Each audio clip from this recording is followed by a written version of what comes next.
Hello everyone, and you can see behind me I got the grow lights on, and we have, I think you can see it. Let me go on the other side. Yeah, there we go. You can see I did put some of the plants, 8 to be specific, plants into their grow bags, and I have, let me go on this side now, and I have 6 over here, but 1 didn't quite make it. So I have 5 more pumpkin plants that I need to put into grow bags. So let me bring you a little closer to have a look at the plants. Alright, so we will start out with the 4 or 6 seedlings that came up on day 4. And we'll start on the lower left, right here. This guy. And the reason why, well, 1, the reason why I kept it, so I can show you guys. And 2, the reason why I think that one didn't make it is that I think this one came up on day 3, but I didn't get it out of the shell until day 4.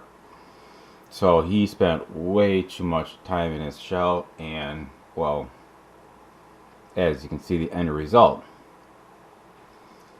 And another thing I wanted to mention, I had planted 4 of my 1141s, and these 2 2261s, those 6 seeds, they had very thin shells, which I was experimenting with not filing, so I figured I'd try it with the thinner shelled seedlings or seeds, and that wasn't the best. Let's just say I will be filing all seeds from here on out, and whoa, this guy is kind of one of the reasons why. And I think I think just 3 of the 6, he's kind of growing out of it, but you can see his stem is kind of crooked. When he first came out of his shell, it was very crooked, and I think it was trying too hard to try to get out. And like I said, 3 of them were like that, and this one spent way too much time in his shell, and that's why it didn't make it. But the other ones that I did file, they came out of their shell no problem. So tonight I am going to be putting the rest of these guys, minus this one, into 2-gallon grow bags. And now let's see if I can, how well I can do this. I'll bring you over to the 8 that I did yesterday. Okay, fun little ride, I know. Get you readjusted. Zoom out a little bit. Alright, almost there, guys. Alright, I think we can call that good. And these guys are a day older than the 5 you just saw, and you can already tell these guys look bigger, and they're not doing too bad. I think you can see this right here. This is one of the 1141s, and you can see this one caught was getting a little too soft there.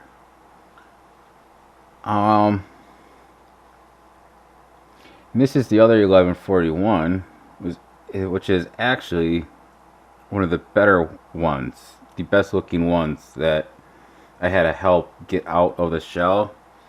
In fact, this is the one that you saw me with the pliers in the previous video. So, he didn't do too bad. So now, off camera, I'm going to plant the other 5. And I'll kind of bring you through each step of what I'm gonna do. But maybe I'm gonna do it off camera. One, that way I can have the radio on. It's fun, you know, makes it a little easier to listen when you're listening to the radio. And 2, I already have a in-depth video of putting these guys into grow bags, so you can go back to that one and really see the full process of what I do. So I will bring you guys back shortly. Alright, and as you can see, like I said, I mixed up the peat moss with the perlite. And then, as you can see, I have 2 tubs here. This I will keep dry, and I'll bring what I need from in this bin over here and mix it. Usually I mix it somewhere just slightly past that level. I find that really easy to be able to just mix the water in there and get it to the right moistness that I'm looking for in those pots. And then I'll fill up as many bags as I can that I have mixed, and then I set them aside, and I'll get, in this instance, I'll get all 5 grow bags filled and ready to be planted. And then I'll sprinkle some mycos on top of that and mix it up, and then I'll get the plants and then plant them in the grow bags. And I'll show you that once I get to that level, or that stage I should say. Alright, I figure I'd bring you back for this last one. We're going to see how fast I can do this so this video isn't too long, or this clip. So, what I do once I get it filled up to this level, I take a weak tablespoon of mycos and I sprinkle that around, and then just mix this all up nicely.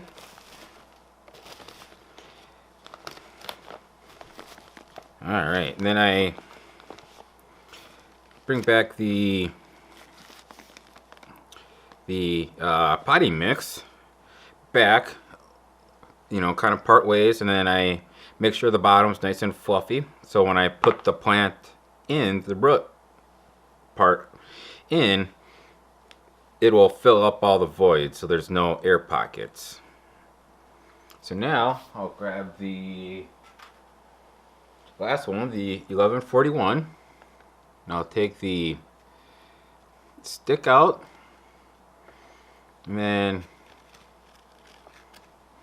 let's see if this can get on the camera alright. If it doesn't, I apologize. So typically you do this slowly so you don't yank on any of the roots and tear those out. But this is my backup, one of my backups. So if anything were to happen to this, it won't be okay, but it'll be okay because it's not my main plants.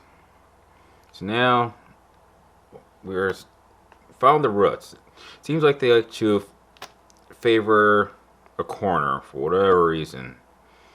Probably the direction that the tip of the seed was facing, and that's where it sent its roots out. So now that most of the peat pot is off, just take that off, and you can see the little roots in there. Now I just plop them down there, and then collapse all of the dirt around it. And once it's all there, I push down firmly, and I'm comfortable with pushing down firmly because this is a grow bag, and there's no way I could compact this more than would be harmful for the plant. And once I pick this up, I'm already loosening this potting mix already. Then I like to just go around the plant and remove some of the potting mix around the stem, and then grab your little popsicle with the name on it, stick that in there, and then you're done. And then I will go to the 5 that I have planted, and I'll roll these back so that no light will block from getting into the plant. So there we have it. That's how I plant my plants, and now I'm gonna go put them underneath the light. Alright, so it's been 2 days since I put the 5 seedlings into their grow bags, so I figure I bring you guys back to see how they're doing and how the other 8 are doing as well. So let's take a look. Alright, so here, well, these right here, these 5 are the ones I did Thursday night. These 2 I did Wednesday, along with the other 6 over there. And so far so good. They've obviously grown a little bit in the last 2 days. And as you kind of notice, they're rather, a lot of them are have pretty curly cots. There might be a reason for that. It's not really important because, you know, they came up, they're healthy, and in the end, they're still going to do their job. They're still going to provide food for the plant. And then once that first true leaf comes up, it's not going to matter anymore. It more so matters that the plant is healthy and healthy looking. So, not too worried about the appearance of the cots, especially this guy, the 1878 and a half. He's looking a little gnarly and twisted, but that's okay.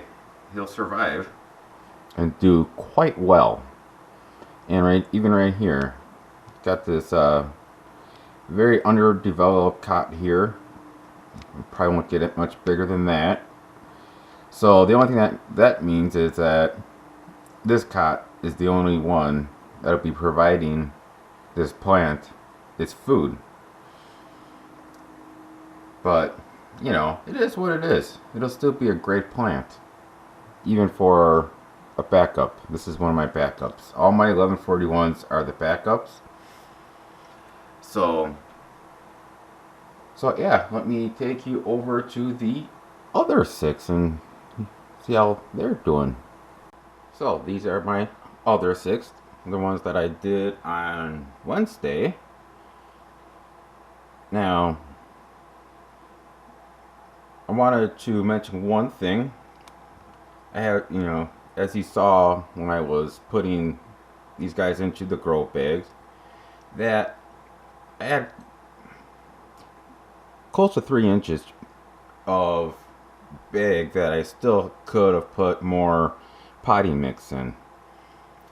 Now, the reason why I did that, these grow bags, when they're full like this, they're 11 inches. And where they're getting planted,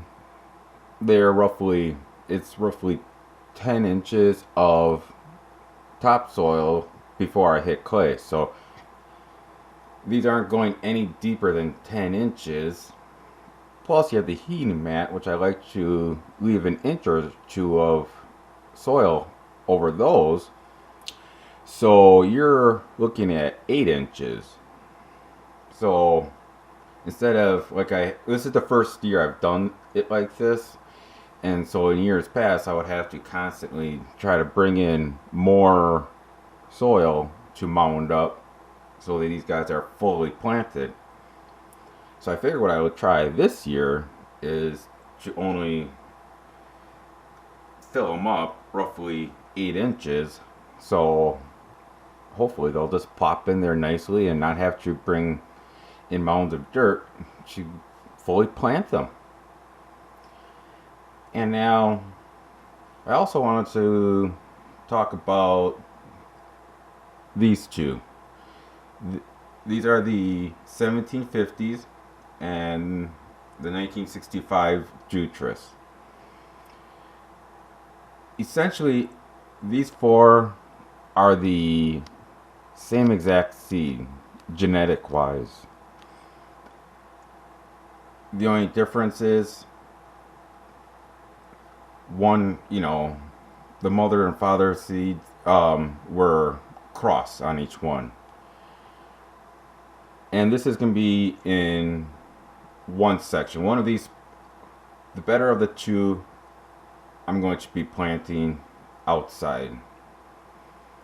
And not that the cots have anything to do with how well the plants are doing, but at this particular moment, the 1750s are winning.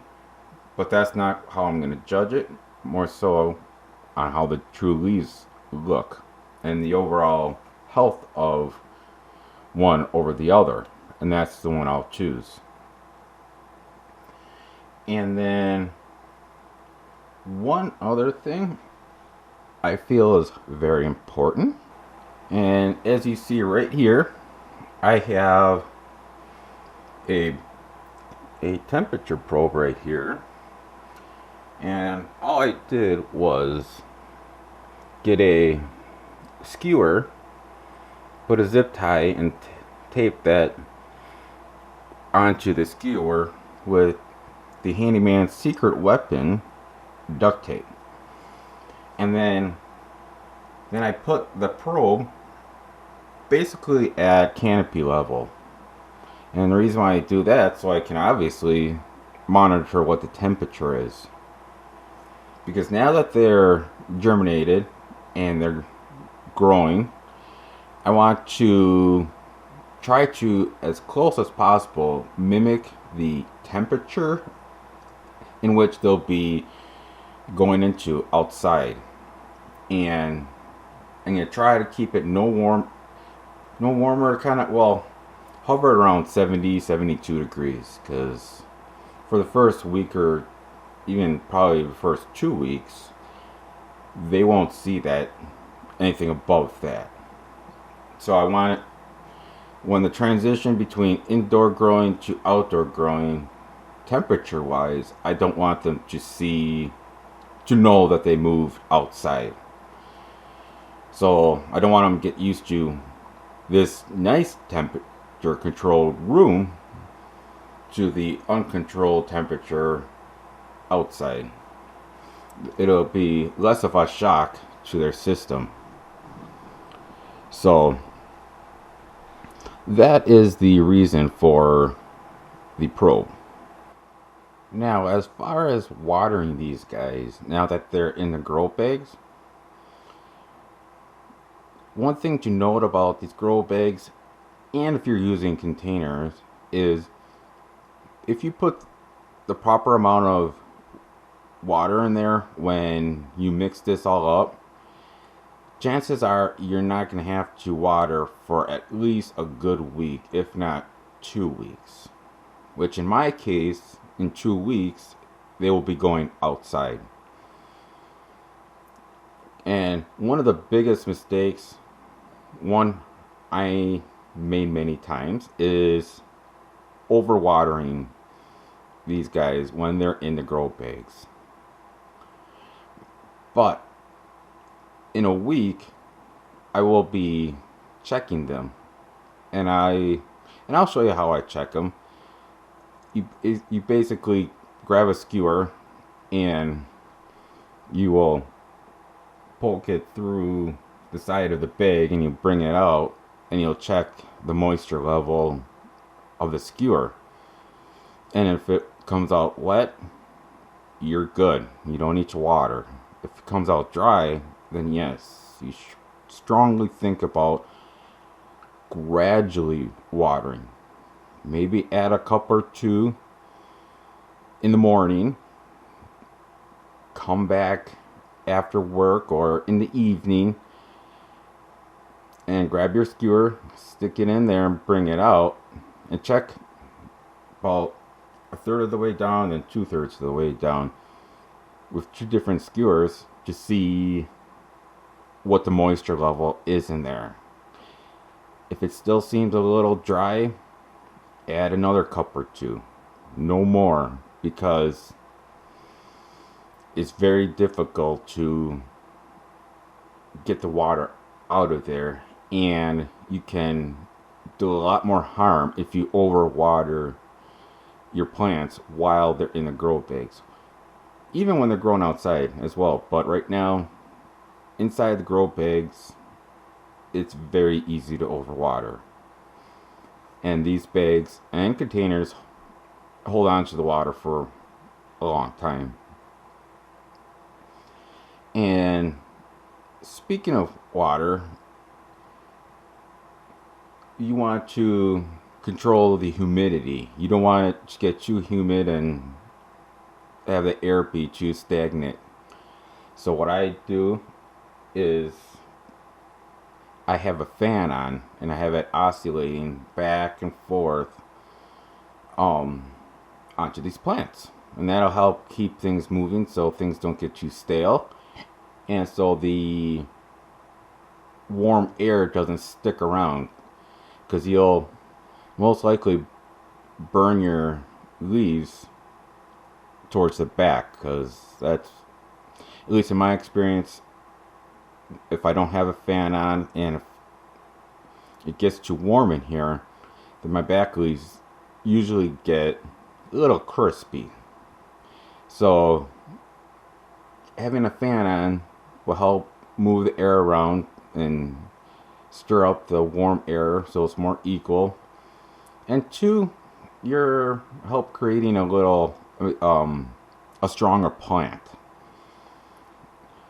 So when they go outside, they're not just gonna flop over, which you'll be propping them up with skewers anyways, because just to help protect them. But more on that when we go out to plant these in the ground. Alright, so that about wraps it up for transplanting the seedlings from the peat pots to the 2-gallon grow bags. So until next time, guys, I will see you later. Bye-bye.